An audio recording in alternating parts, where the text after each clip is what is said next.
Hi, welcome back to PC Builder. I'm Jason.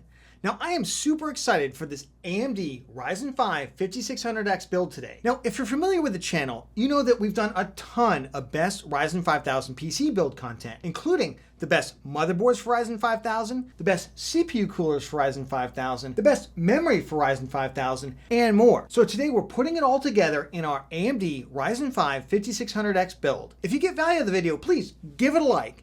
And of course, subscribe and click the bell icon to get notified of new content that we release. With that, let's jump into it.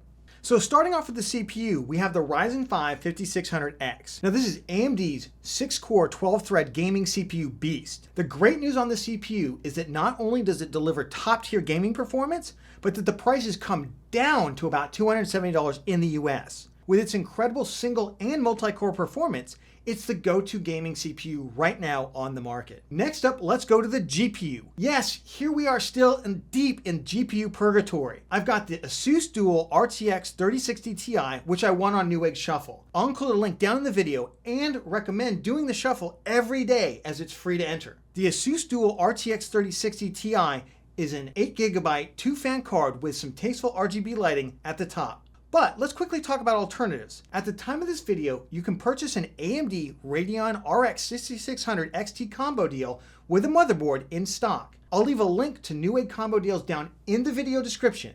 The RX 6600 XT performs better than the regular RTX 3060 in gaming, and at times trades blows with the RTX 3060 Ti. Newegg also has the RX 6700 XT in stock, albeit at an inflated price, but it is available right now if you're tired of waiting. Alternatively, I'll leave a list of used GPUs and where I rate them on the relative value on eBay below, or if you're looking for a placeholder, the Ryzen 5 5600G with its integrated graphics on par with the GT 1030 is also an option that I'll link below. Now moving to the motherboard, and I picked a great one out from my best motherboards for Ryzen 5000 2021 video, the Asus ROG Strix B550F Wi-Fi. This is a full-size ATX motherboard with a very slick black aesthetic, two M.2s with a very nice heat sinks, PCIe Gen 4 for both the GPU slot and top M.2 slot, and a fantastic audio solution with an ALC 1220 codec and impressive looking implementation. The motherboard has an absolutely rock solid VRM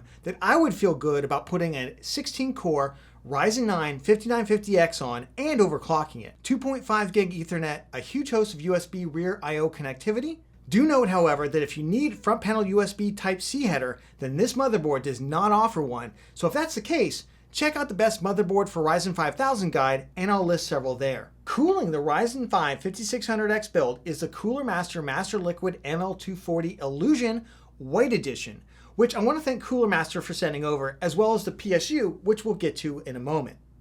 The ML240 Illusion is a 240mm all-in-one liquid cooler, which is the upgraded version of the ML240L V2, which I recommended my best coolers for Ryzen 5000. Now, while the new Illusion version is a bit more pricey at $130 US, it does bring some additional RGB lighting in a translucent dome around the pump head, which is a really neat feature that few other coolers offer. Of course, remember that a Ryzen 5600X does come with a stock cooler, which is okay for use, but you will see more performance by upgrading the CPU cooler to at least a budget air cooler. For the memory, this 32GB kit of Team Group T-Force Delta RGB 3200 CL16 memory. For the case, we've got the Phanteks P500A case. This is a tempered glass ATX case that emphasizes airflow and ARGB lighting with its front mesh panel, 3 included 140mm ARGB fans, tempered glass side panel, and an extremely builder-friendly interior layout.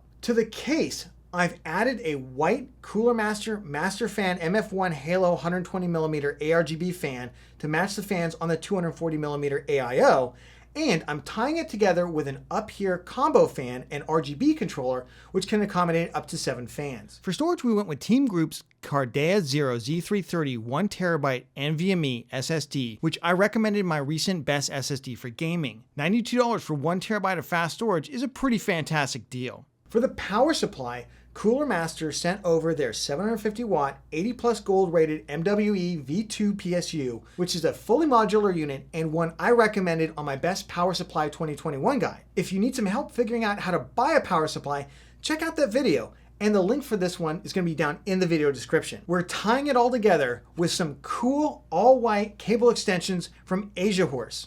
The build is laid out here is just over $1,900 US. This assumes you're going to buy the 3060 Ti off eBay for its current price of $800 rather than getting it closer to MSRP. There's also a lot of RGB here, and this build can be done with a more budget-oriented parts for just over $1,400 and maybe even $1,200 if you get the GPU closer to MSRP.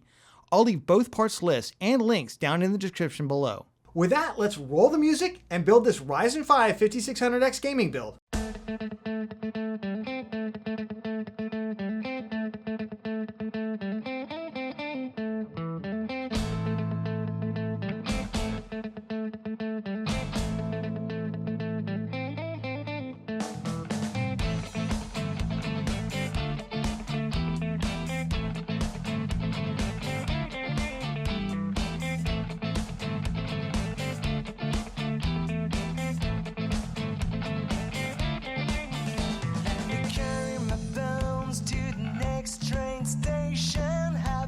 Look to see how far look good.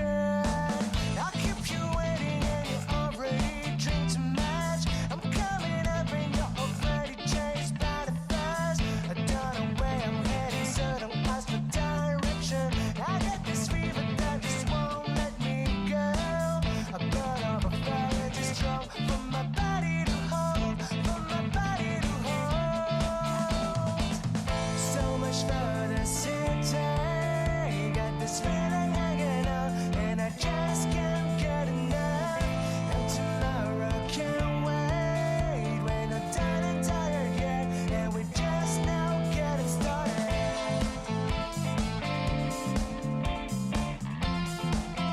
And we're just now getting started.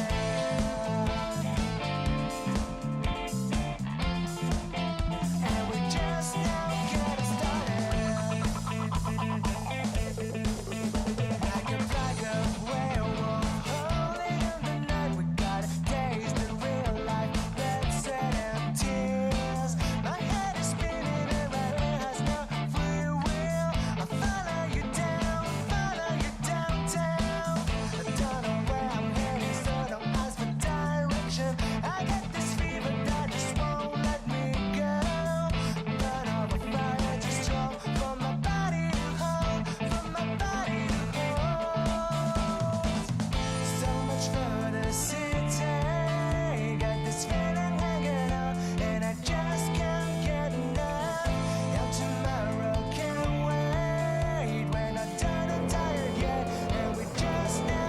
Ooh, that's fun.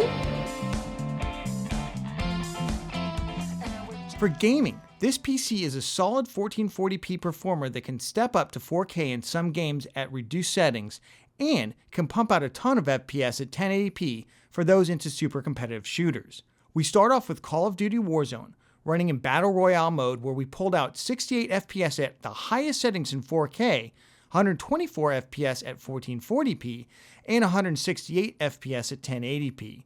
With settings lowered from max detail to more of a competitive setting, this would be a monster at any resolution. Next up is Borderlands 3, where using the badass settings we push an impressive 100 FPS at 1080p, 74 FPS at 1440p, and 40 FPS at 4K. Turning down some of the settings in this game could easily make it playable at 4K if you want to go that route, but I'd recommend keeping it at badass detail settings and running at 1440p here. Assassin's Creed Valhalla is quite a challenging game for a lot of GPUs at ultra settings, even at 1080p. The 5600X and RTX 3060 Ti build pulled out 73 FPS at 1080p, 61 FPS at 1440p, and 39 FPS at 4K. I'd recommend turning down the shadows just a bit here and going for 1440p. Watch Dogs Legion is another very demanding title, and our rig didn't disappoint. Using the built-in benchmark at 4K, we pulled out 39 FPS, while we were well within a smooth, playable experience with 64 FPS at 1440p and 80 FPS at 1080p. We wrap up with Shadow of the Tomb Raider. While this game definitely shows its age, it's become an extremely useful one for comparing systems both from the same generation as well as across generations. Using the built-in benchmark at ultra settings, at 1080p we managed 138 FPS, at 1440p we got 103 FPS, and at 4K we get a very playable experience at 56 FPS, especially if we turn down details to the high setting. Remember, if you got value of the video, give it a like. Thank you so much for joining me on this AMD Ryzen 5 5600X best gaming build. Tell me what you thought down in the comments, and I'll catch you on the next one. Come on.